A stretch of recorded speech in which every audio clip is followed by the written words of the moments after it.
Once again, welcome dear all. Nikhar here from Fatma Teachers Training College Ranchi. अपने इस session में लगातार हम लोग डिस्कस कर रहे हैं जीन पियाजे के संज्ञानात्मक विकास के सिद्धांत के ऊपर। और इस सीरीज में आज हम लोग देखेंगे जीन पियाजे के संज्ञानात्मक विकास के चौथे स्टेज को, जिसको फॉर्मल ऑपरेशनल स्टेज के नाम से जाना जाता है या औपचारिक संक्रिया अवस्था के नाम से।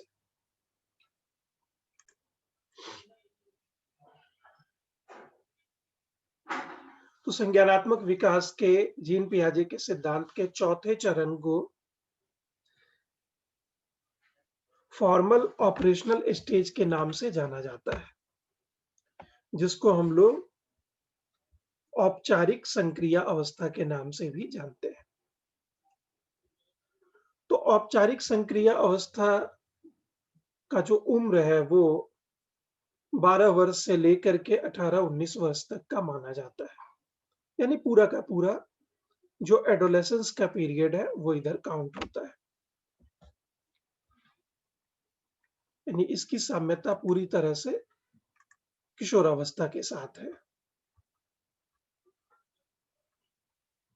और ऑब्वियसली ये संज्ञानात्मक विकास की अंतिम अवस्था है। तो संज्ञानात्मक विकास की अंतिम अवस्था किसके अनुसार? ये जीन पियाजे के अनुसार। जीन पियाजे के अनुसार संज्ञानात्मक विकास की अंतिम अवस्था औपचारिक संक्रिया अवस्था है। इस अवस्था में सभी प्रकार के कंसेप्ट का ठीक-ठाक विकास हो जाता है। या आप कह सकते हैं कि सभी अवधारणाओं का समुचित विकास हो जाता है इस अवस्था में। जितने भी कंसेप्ट्स दिए हुए हैं एडोलेसेंस से रिलेटेड, उन सभी चीजों का समुचित विकास औपचारिक संक्रिया अवस्था के दौरान हो जाता है। तो इसमें भी कुछ खास तरह की विकासात्मक विशेषताएं पाई जाती होंगी। इस अवस्था की अपनी कुछ विशेषताएं हैं, तो उन विशेषताओं को एक-एक करके हम लोग देखते हैं। पहली अवस्था है कि बालकों का मस्तिष्क परिपक्व हो जाता है इस अवस्था में और चिंतन में क्रमबद्धता आने लगती है। मस्तिष्क का परिपक्व होना और चिंतन में क्रमबद्धता का आना इस अवस्था की प्रमुख विशेषता है। इसके साथ-साथ इस अवस्था में प्रतीकात्मक शब्दों के अर्थ भी बखूबी समझ में आने लगते हैं। प्रतीकात्मक यानी जो सिंबॉलिक वर्ड्स हैं, उसके मीनिंग भी समझ में आने लग जाते हैं।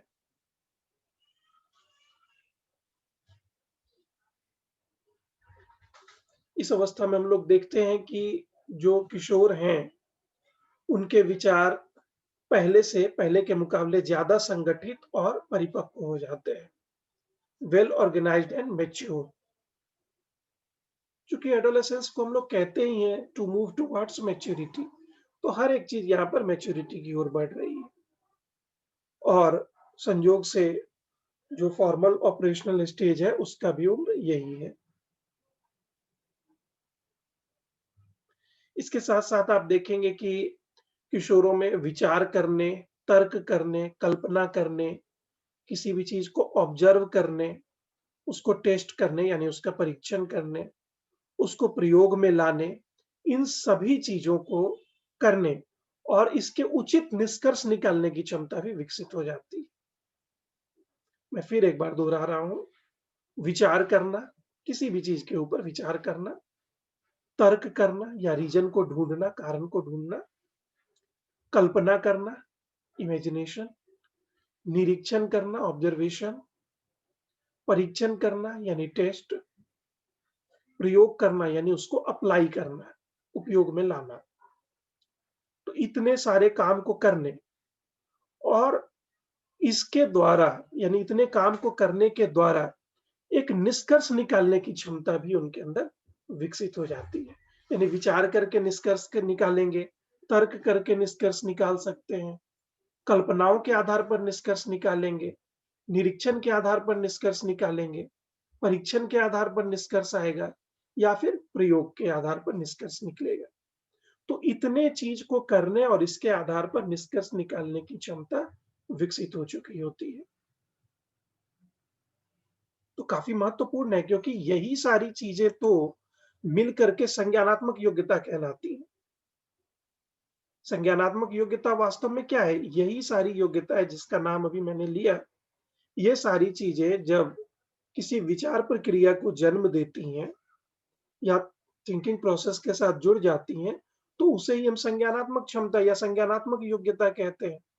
तो यहाँ पर देख रहे हैं हम लोग कि ये विकसित हो चुकी होती है। इसके साथ-साथ संश्लेषण करना, विश्लेषण करना, नियमबद्ध करना, सूक्ष्म सिद्धांतों की स्थापना करना,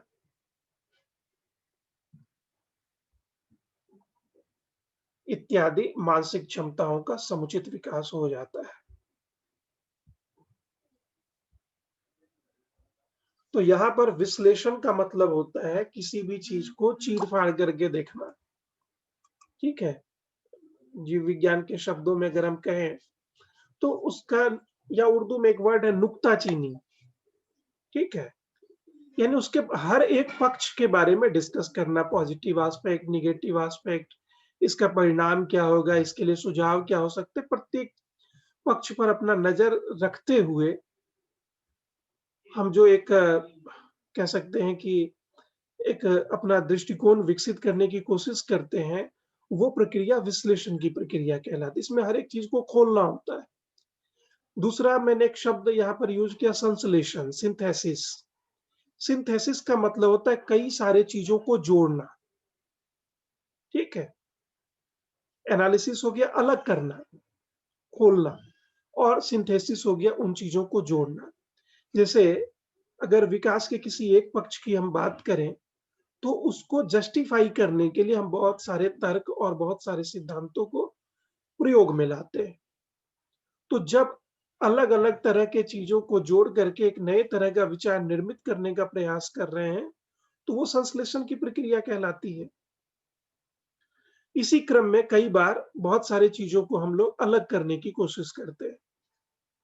हम सिर्फ़ इसके पॉज़िटिव पक्ष को अगर देखना चाहें, नेगेटिव पक्ष को देखना चाहें, इसके प्रभाव को देखना चाहें, ठीक है? या इसमें जो कमियाँ हैं उसके लिए क्या सुझाव देना है, इस हिसाब से विचार करना चाहें, तो वो एनालिसिस कहलाता है, विश्लेषण। तो संश्लेषण और विश्लेषण दोनों है। साथ ही साथ किसी चीज़ को नियमबद्ध करना। नियमबद्ध करने का मतलब होता है कि जैसे मान लेते हैं किसी नए सिद्धांत की खोज करना, या जो फाइंडिंग्स हमारे पास है, जो आउटकम हमारे पास है, उस आउटकम को एक फॉर्मल रूप प्रदान करना, एक औपचारिक रूप प्रदान करना।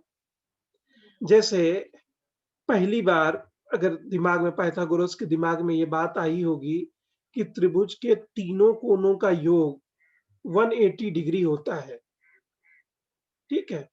तो इसको उन्होंने अपने फाइंडिंग को उन्होंने एक नियम का रूप दिया और उन्होंने देखा कि प्रत्येक परिस्थिति में ऐसा ही हो रहा है, तब जाकर के इसको नियमबद्ध किया गया। ऐसे ही किसी नियम का निर्माण नहीं हो जाता। तो किसी भी अब आप अपने ही अनुभव से ले सकते हैं, आप भी बड़े होने के क्रम में बहुत सारी चीज़ों के साथ अपने विश्वास को इस तरीके से जोड़ लिया कि आपको लगने लगा ऐसा ही होता है, यही नियम है। लेकिन एक समय जब आया तो आपको लगा कि नहीं, ऐसा कोई ज़रूरी नहीं है, इसमें बदलाव भी होता है। तो किसी चीज़ को नियमबद्ध करने के लिए तमाम तरह के मानसिक योग्यताओं को आपको प्रयोग में लाना पड़ता है। तो वो चीज़ यहाँ देखने को मिल रहा है। इसके साथ-साथ सूक्ष्म सिद्धांतों की स्थापना, छोटे-छोटे जो प्रिंसिपल्स हैं, उनको एस्टेब्लिश करना या उसको फाइंड आउट करना, ये सारी योग्यताएँ इस अवस्था में विकसित हो चुकी होती हैं। इसके साथ-साथ आपने देखा था कि प्री ऑपरेशनल स्टेज के दौरान हमने देखा कि बच्चों में ट्रायल एंड एरर मेथड के द्वारा सीखने की क्रिया विकसित हुई थी। तो कंक्रीट ऑपरेशन के दौरान भी ये चलता रहा था, इसलिए हमने उसको वहाँ पर दोबारा ज़िक्र नहीं किया। लेकिन यहाँ पर इस अवस्था में ट्रायल एंड एरर खत्म हो जाता है। यहाँ पर आ जाता है प्रयोग के द्वारा सीखने की आदत। यहाँ पर वो एक्सपेरिमेंट करता है और उसके द्वारा सीखने की कोशिश करता है। तो ये महत्वपूर्ण क्षमता यहाँ पर विकसित होती है। ठीक है? इस अवस्था में आप देखेंगे कि बच्चा वस्तुओं की भांति विचारों के बारे में भी चिंतन करना सीख लेता है। यानी अब उसको अगर फिलॉसफी से रिलेटेड कोई प्रश्न दिया जाए, तो वो उसको समझने लगता है। सॉरी। मतलब वस्तुओं के बारे में चिंतन करने की योग्यता तो कंक्रीट ऑपरेशन फेज के दौरान देखने को मिल रही थी, लेकिन अब वो अमूर्त चिंतन में भी योग्य हो जाता है। इस अवस्था में तार्किक चिंतन की योग्यता भी अर्जित कर लेता है वो। हालाँकि इस अवस्था के अंत में जाकर के वो विकसित हो पाता है, यहाँ भी पूर्ण विकसित नहीं हो रहा है। माना जाता है कि फॉर्मल ऑपरेशनल स्टेज का मुख्य लक्ष्य, इसका मेन एम है क्रिटिकल एनालिसिस की योग्यता को अर्जित करना, तार्किक चिंतन की योग्यता को प्राप्त करना। ये मुख्य लक्ष्य है इस अवस्था का। ठीक है? क्योंकि ये जो तार्किक चिंतन की योग्यता है, वास्तव में अगर कहा जाए तो संज्ञानात्मक विकास का ये चरम बिंदु है, इसका टॉप लेवल है। इस अवस्था में बच्चों के अनुभवों में वृद्धि हो जाती है और जितना ज़्यादा अनुभव उसका रहेगा, उतना ही अधिक वो किसी भी समस्या के समाधान करने में सक्षम भी होगा। अब एक महत्वपूर्ण फैक्ट ये है कि इस अवस्था के दौरान, चूँकि ये किशोरावस्था से मिलता हुआ अवस्था है ना, तो इस अवस्था के दौरान एक चीज़ देखने को मिलता है कि एक बार फिर से इमेजिनेशन का दौर आ जाता है। ठीक है? आपने किशोरावस्था, एडोलेसेंस को जब पढ़ा था, तो उस दौरान आपने इसको देखा होगा। तो एक बार फिर से कल्पनाओं की अवस्था आ चुकी होती है। तो यहाँ पर एक अंतर देखने को मिलता है, शैशवावस्था में और यहाँ वाले कल्पनाओं में एक अंतर देखने को मिलता है कि यहाँ पर जो भी कल्पना वो करता है, उसको सही साबित करने के लिए एफर्ट लगाता है। शैशवावस्था में वो एफर्ट नहीं लगा रहा था, लेकिन किशोरावस्था में अपनी कल्पनाओं को साकार करने के लिए प्रयत्न करता है। यानी उसकी संज्ञानात्मक क्षमता इतनी विकसित हो चुकी है कि वो उसके लिए एफर्ट लगाने से भी पीछे नहीं हट रहा है। ठीक है? इसके बाद इनमें खोजी प्रवृत्ति पाई जाती है, जिसको आप कहते हैं ना, वो रिसर्च ओरिएंटेड माइंड होना, लगातार या इन्वेस्टिगेटर टाइप का मतलब दिमाग होना। इसके साथ-साथ क्रिएटिविटी इस समय में बहुत ज़्यादा बढ़ चुकी होती है। मौलिकता पाया जाता है, यानी आप कह सकते हैं कि जो काम करने की उसकी अपनी प्रवृत्ति है, उस चीज़ में, ठीक है, वो अपनी अपनी ओर से कुछ नया देने का प्रयास करता है, वही मौलिकता है। इसके साथ-साथ अन्य बौद्धिक क्षमताओं में भी वो कह सकते हैं पूर्ण होने लग जाता है। तो इस अवस्था में आकर के उसका चिंतन मूर्त नहीं, अमूर्त हो जाता है। ये पॉइंट सर्वाधिक इम्पोर्टेंट है, इसको ध्यान रखिएगा। आपसे सीधा प्रश्न पूछा जा सकता है कि जीन पियाजे के संज्ञानात्मक विकास के विभिन्न चरणों में से किस चरण में अमूर्त शक्तियों का सर्वाधिक विकास होता है? ठीक है? या अमूर्त चिंतन की योग्यता विकसित होती है? तो वो है चौथा स्टेज, जिसको हम लोग औपचारिक संक्रिया अवस्था या फॉर्मल ऑपरेशनल स्टेज के नाम से जानते हैं। इसके पहले की सभी अवस्थाओं में ये अपने कह सकते हैं न्यून स्तर पे बना हुआ रहता है। इसी अवस्था में आकर के वो अपने हाईएस्ट पॉइंट तक पहुँच पाता है।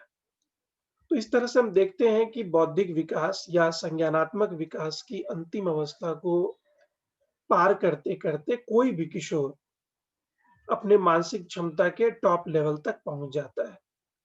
और अगर इस दौरान भी कुछ कमी रह जाती है, ठीक है, तो ऑब्वियस सी बात है कि जैसे-जैसे उम्र बढ़ेगा, जैसे-जैसे अनुभव बढ़ेगा, वैसे-वैसे वो अपनी इस कमी को पूरा करता चला जाएगा। ठीक है? क्योंकि एक ही दिन में सारी क्षमताएँ या एक ही समय पे सारी क्षमताएँ विकसित हो जाए, ऐसा कुछ फिक्स नियम है नहीं। ऐसा कहना भी और इसके लिए जोर लगाना भी गलत है क्योंकि कुछ चीज़ें समय के साथ ही स्पष्ट होती हैं। आज से 2 साल पहले जिस तरह के नॉलेज का स्तर आपका या हमारा हुआ करता था, वो आज निश्चित तौर पे बदला है। अभी पिछले ही क्लास में मैं पढ़ा रहा था डीएलएड के स्टूडेंट्स को एजुकेशन टेक्नोलॉजी। तो पढ़ाते-पढ़ाते अचानक ये बात दिमाग में आया, हम लोग भी जब ट्रेनिंग के दौरान थे, तो हम लोगों को लगता था कि एजुकेशन टेक्नोलॉजी जैसे सब्जेक्ट को शिक्षा शास्त्र में क्यों डाल दिया गया? ये बात लगता था। अब उसका अर्थ पढ़ो, उसकी परिभाषा, उसके प्रकार, उसकी विशेषताएँ, उसकी कमियाँ, लाभ-हानि सब कुछ, उसको लिखना भी है। तो टफ लगता था कि इसका औचित्य क्या है? क्यों इसको पढ़ना पड़ रहा है? लेकिन करिकुलम में था तो पढ़ना तो था ही, अच्छे नंबर भी उठाने थे। तो ये सब कुछ करने के बाद जब कोरोना का क्राइसिस आया, तो समझ में आया कि एजुकेशन टेक्नोलॉजी में जितनी चीज़ों की बात आज से 5-10 साल पहले से की जा रही हैं, सब कुछ इस कोरोना क्राइसिस में यूज़ हो गया। अब आप अपने मोबाइल से ही स्कैन करके चीज़ों को भेज रहे हैं, अपने नोट्स को भेज रहे हैं, अपने एग्ज़ामिनेशन के स्क्रिप्ट को भेज रहे हैं, आपका रिज़ल्ट बन कर के आ जा रहा है। और तो और ऑनलाइन टेस्ट भी आप लोगों ने दिया, ठीक है?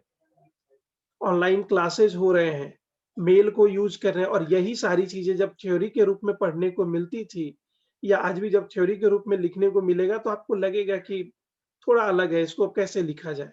लेकिन इसका वास्तविक यूज़ समझ में आया, तो समय के साथ-साथ जैसे परिस्थितियाँ बदलती हैं, उसी हिसाब से आपकी बौद्धिक क्षमताएँ भी बदलती हैं, यानी संज्ञानात्मक क्षमताएँ भी परिवर्तित होती रहती हैं।